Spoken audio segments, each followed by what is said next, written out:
Hexagon of alliances, एक सवाल बन सकता है कौन सी कंट्री ने ये कॉन्सेप्ट इंट्रोड्यूस करा, तो Israel, answer is Israel. Hexagon क्या रिप्रेजेंट कर रहा है, 6 साइड्स को, तो यहाँ पे ऐसा नहीं है कि पर्टिकुलर 6 ही नंबर आपको याद रखने हैं। हेक्सागन रिप्रेजेंट कर रहा है कि इंडिया की मीट हुई थी अभी, prime minister of India visited Israel, यहाँ पे आओगे कौन सा सी आ गया, अरेबियन सी, यहाँ कौन से middle east countries, gulf countries लिख देते हैं बेटर, ऊपर की तरफ ईरान वाला पार्ट, इनके साथ कॉन्फ्लिक्ट आ गया किसका, यूएस और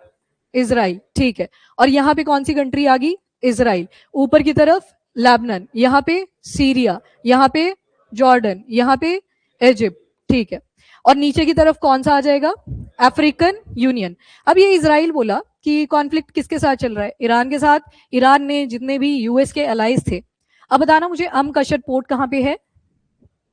इराक, इराक, ठीक है, और अल हुदीद कहाँ पे है, हुदीद यमन, और अगर आएगा उदीद तो वो कहाँ पे है, कतर, ठीक है। इजराइल ने बोला कि जो हम फ्रेंडली सी कंट्रीज हैं, हम एक काम करते हैं, हम भी अलायंस बना के बैठ जाते हैं, क्योंकि ऑलरेडी ईरान ने तो अलायंस बना रखा है, 3H, Houthis from Yemen, Hezbollah from Lebanon और हमास फ्रॉम इजराइल, तो ये सारी चीजें इन्होंने बोला कि ईरान ने तो बना रखे हैं अलायंस, जिसको आप एक्सिस ऑफ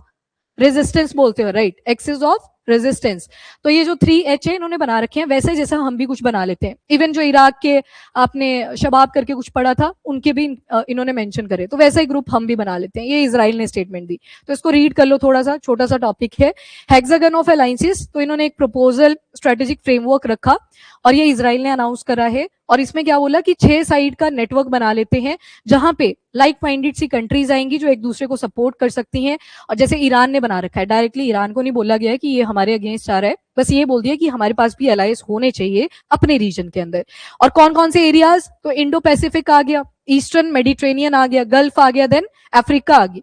सिक्योरिटी को कोऑर्डिनेट करना है, स्ट्रेटेजिक कोऑपरेशन करनी है, ताकि सिमिलर थ्रेट कल को किसी के ऊपर भी आते हैं तो मिलके हम फाइट कर सके, तो फाइट करने का मेन रीजन है यहाँ पे security threat of the alliance, इसकी वजह से मतलब काउंटर अटैक करने के लिए, जैसे ईरान का तो axis of resistance already available है जो हमारे ऊपर अटैक्स कर रहे हैं, इजराइल ने स्टेटमेंट दी, हिजबुल्लाह, हमास, हुदी और इराकी शिया मिलिशियास, ये भी कहीं ना कहीं इसी रेजिस्टेंस में आते हैं, जहां पे ईरान इनसे करवाता है प्रॉक्सी वॉर्स, इनडायरेक्टली बैकिंग करता है, अपना ट्रेस नहीं छोड़ता बीच में, and radical Sunni extremist groups भी हैं, तो जैसे इस्लामिक स्टेट रेमिनेंट्स आगे, मुस्लिम ब्रदरहुड एफिलिएटेड ग्रुप्स आगे, इवन पाकिस्तान और तुर्की की तरफ से एक स्टेटमेंट भी गई इस हेक्सागन अलायंस के ऊपर कि ये तो तुर्की के अगेंस्ट है, ये पाकिस्तान के अगेंस्ट है, इनडायरेक्टली बोला कि हम मुस्लिम स्टेट्स के अगेंस्ट इन्होंने एक हेक्सागन अलायंस बनाने की बात करी है। कोर कंट्रीज कौन कौन सी आएंगी जो इस अलायंस के अंदर इंक्लूडेड रहेंगी, तो जैसे इंडिया आ गया, इजराइल, ग्रीस, साइप्रस, लिखा था ना वहां पे मेडिटेरेनियन, तो ग्रीस की प्रेजेंस भी बोली, साइप्रस मैरीटाइम रीजन,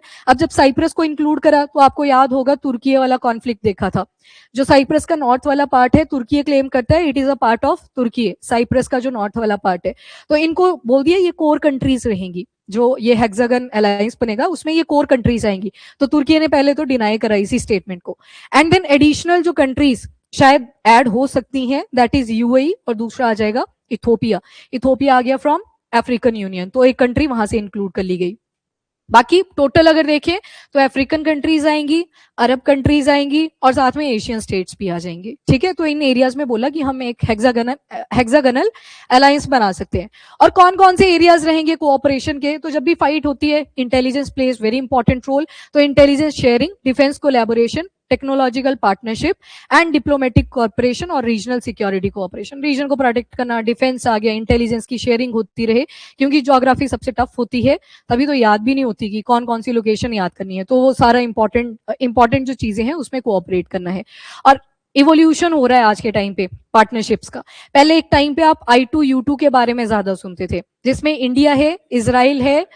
यू से क्या क्या आएगा, कितने बोलते हैं यूएस आएगा, यूके आएगा, यूके नहीं आएगा, यू में यहाँ पे यूएई है, आई से आ गया इंडिया, आई से आ गया इजराइल, यू से आ गया यूएई और साथ में आ गया यूएस, मतलब पहले जो आप स्ट्रेटेजिक कोऑपरेशन देख रहे हैं दूर दूर पे लोकेटेड है और शायद पास से ये अपने आपस में दोस्त थे, कोई किसी की बैकिंग कर रहा है, अब बोला कि अब ये जो पार्टनरशिप्स हैं इसमें भी इवोल्यूशन हो रहा है as per the regional security, मतलब रीजन में इतनी ज्यादा इंस्टेबिलिटी है, पास का अगर दोस्त रहेगा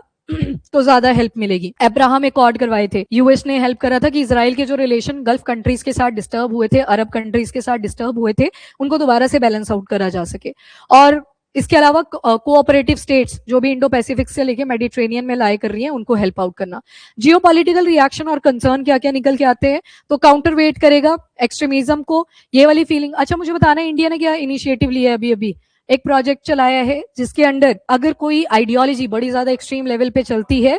तो उसे टैकल कर लिया जाएगा, दैट इज प्रहार। ठीक है, इसको याद रख लेना। और इंटरनल सिक्योरिटी में आप इसको आंसर्स में यूज भी कर सकते हो, ठीक है, अगर कहीं पे भी सवाल बनता है। और तुर्की और पाकिस्तान ने इस व्यू को बोला कि ये एंटी तुर्की है और एंटी मुस्लिम वर्ल्ड के लिए अलायंस बनाया जा रहा है, कल को हमारे ऊपर अटैक कर देंगे। और दूसरी तरफ पाकिस्तान ने भी सेम ही बोला कि ये जो इन्होंने अलायंस बनाया हुआ है हम इसको कंडेम करते हैं, तो उसके लिए रेजोल्यूशन भी लेके आए। हेक्सागन ऑफ अलायंस ये थोड़ा सा याद रख लेना ना, जैसे एक्सेस ऑफ रेजिस्टेंस है बैक्ड बाय ईरान, तो वो याद रखना। बाकी ए कदर एच ये याद रखना, ये मिसाइल आज न्यूज में थी, ये लॉन्ग रेंज की बैलिस्टिक मिसाइल है। ए कदर एच ईरान ने इसको लॉन्च किया था इस वजह से, और लोकेशन किसी को क्लियर नहीं है कि ये लॉन्च कहां से करी, तो एक अनआइडेंटिफाइड लोकेशन से अटैक करा गया है। ठीक है,